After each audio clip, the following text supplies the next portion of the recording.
Mais qu'est-ce que je lis là? La FIA reconnaît son erreur. Verstappen aurait dû être pénalisé à Singapour. Alors, c'est peut-être une human error, comme Michael Masi à Abu Dhabi 2021 du coup. Mais c'est marrant, hein, parce que ces heures d'erreur, ça touche que Verstappen. Hein. Les erreurs en faveur du pilote, ça touche que lui, hein, bizarrement. Oh, après, on vient me dire dans les commentaires, mais il n'est pas favorisé, Max.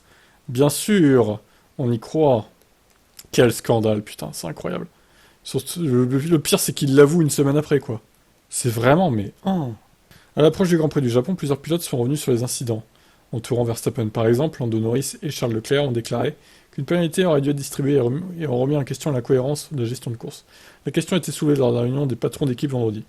À Suzuka, Matteo Perini, l'un des commissaires à Singapour et également Suzuka, a admis qu'une réprimande rétrospective était une erreur. Au lieu de cela, il aurait dû recevoir une pénalité de 3 places sur la grille.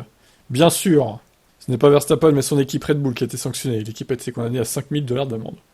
Ce qui est l'équivalent à peu près pour eux de 5 centimes d'euros. Hein. On va pas se mentir. Et Off-Track dit même, l'instance dirigeante a avoué que le Néerlandais aurait dû recevoir 2 pénats de 3 places sur la grille. Une pour chaque infraction, le faisant passer de 11e à 17e sur la grille. Voilà, voilà. Donc, qu'en penser de tout ça encore?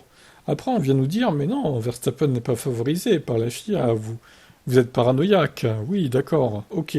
Non, mais ça peut plus durer, hein. Franchement, c'est vraiment de l'abus, là. C'est juste révoltant ce qui se passe avec ce mec, en fait. Allez, ciao.